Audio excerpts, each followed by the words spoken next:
Bonjour à tous, heureux de vous retrouver sur Paris Turf TV pour votre émission quotidienne reçue 5 sur 5.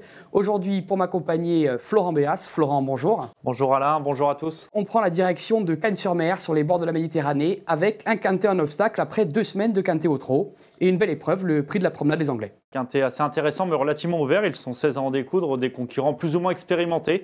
Donc il faudra effectuer les bons choix, un terrain qui a sensiblement séché ces derniers temps, même si quelques précipitations sont enregistrées ce week-end sur la Côte d'Azur. Sans plus attendre, on va découvrir votre sélection en 8 chevaux.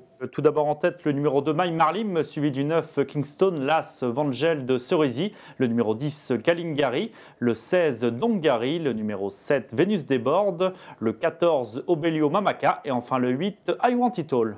En tête, vous placez le numéro 2, My Marlim, un pensionnaire de Arnaud Chaillet-Chaillet, qui reste sur une deuxième place en steeple mi-novembre à Enghien. Oui, il a prouvé sa forme donc, sur l'hippodrome d'Enghien, aussi bien en haie, puis en dernier lieu sur le steeple, dans des lots très honnêtes. Il a déjà prouvé son aptitude au tracé cannois, ce qui est un avantage en remportant son quintet l'hiver dernier face aux seuls 4 ans. Cette fois, il doit affronter ses aînés, mais le lot n'a rien d'extraordinaire et malgré ses 71 kilos, il fait figure de solide point d'appui associé à François Pamard, car le jockey de la maison, Mathieu Carou, sera pour sa part en selle sur Kalingari. Vous l'avez dit, il a déjà brillé sur ce même parcours il y a un an. C'est un avantage car c'est un tracé coulant tous les chevaux ne s'y adaptent pas. Donc lui a l'avantage d'avoir déjà bien fait sur la piste azuréenne, ce qui est un précieux atout. Il peut lui permettre à nouveau de jouer un premier rôle. Vous lui associez en deuxième position le numéro 9, Kingston. Lui, il a déjà couru à Cannes il y a 10 jours, mais c'était plutôt une sortie en demi-teinte. Oui, mais je pense que ce jour-là, cette sortie avait principalement pour but de le préparer en vue de ce quintet. C'était sa deuxième sortie après une longue absence. Il a déjà bien fait sur cette piste cannoise par le passé. Il doit approcher de sa meilleure forme, mais il faut noter aussi un détail, c'est que son mentor, le muni d'œillères, lui remet les œillères pour l'occasion. Cela devrait lui être profitable, associé à la très habile Nathalie de Souter. Nous attendons un rachat de sa part. Un rachat de sa part, c'est ce qu'a indiqué son entraîneur David Windriff à Gilles Pommade dans la minute terrain. Il ne faut rien en penser, il faut faire comme s'il n'avait pas couru. C'était une deuxième course après une bonne rentrée, qui je pense est souvent moins bonne. Il avait fait une rentrée correcte à Auteuil avec un gros poids. Et là on pourrait rapprocher, et une deuxième course après une longue absence, on pourrait rapprocher. Donc il n'a pas été dur inutilement, et voilà. Une course à oublier, vous nous conseillez de le racheter alors? Ah oui, il faut le racheter, oui. Il sera muni d'hier et c'est sûr qu'il faut le racheter. En troisième position, Vangel de Cerisy, l'As, Vangel de Cerisy qui reste sur une belle victoire à Auteuil et qui a été pénalisé de 4 kilos après ce succès. Ça ne vous inquiète pas, Florent? Pas forcément, c'est sûr que c'est jamais un avantage d'être pénalisé de 8 livres à ce niveau, mais c'est un concurrent qui est un modèle de constance, il s'adapte à tout, il possède des références aussi bien sur les tracés coulants comme Enghien ou Clairefontaine que sur le tracé sélectif d'Auteuil, et je vous le répète, ce quintet n'est pas très relevé, donc malgré sa lourde charge de 72 kg, et d'après ce que nous a indiqué son mentor, il est resté en bonne condition, ce qui peut lui permettre à nouveau de jouer un très bon rôle. Vous parlez de son mentor, Xavier Bétron, Emmanuel Rivron l'a joint par téléphone, il évoque notamment cette victoire méritée en dernier lieu à Auteuil. Bah oui, c'est un cheval qui méritait sa victoire. Bon, il a gagné. Il a pris 4 kilos de surcharge, mais bon, je le trouve encore compétitif. Le contexte est complètement différent cette fois-ci.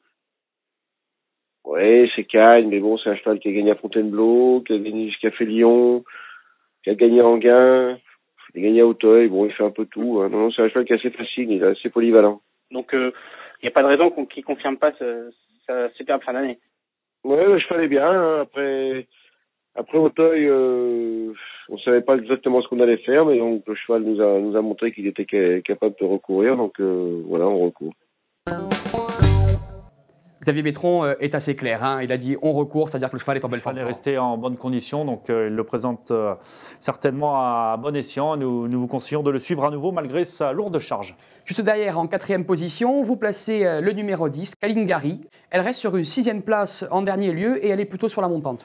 Oui, ces plus récentes tentatives ne sont pas extraordinaires. C'est un second atout d'Arnaud Chaillet au départ de ce quintet. Mais il faut se rappeler que l'été dernier, sur le tracé coulant de Dieppe, elle avait pris une bonne 4e place au niveau quintet. Elle était alors en valeur 59. Depuis, elle a connu des fortunes diverses, si bien que son poids a été revu à la baisse. Elle est désormais prise en valeur 56.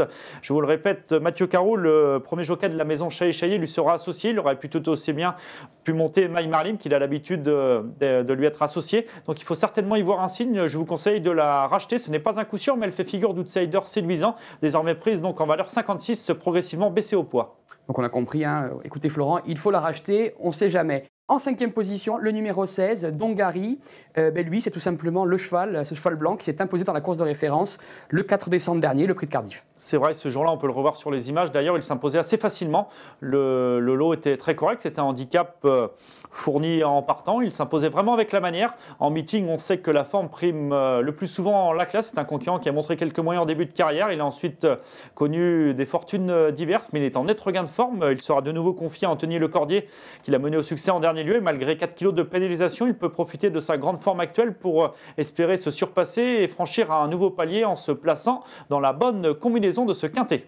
Florent, merci beaucoup. On va se quitter avec le rappel de votre sélection et un conseil de jeu. Quant à nous, sur Paris Turf TV, on se donne rendez-vous mardi pour un quintet de nouveau en obstacle, mais ce sera cette fois-ci à Pau, sur l'hippodrome du Pont-Long. Merci et bon jeu à tous. Merci Alain et bon jeu à tous.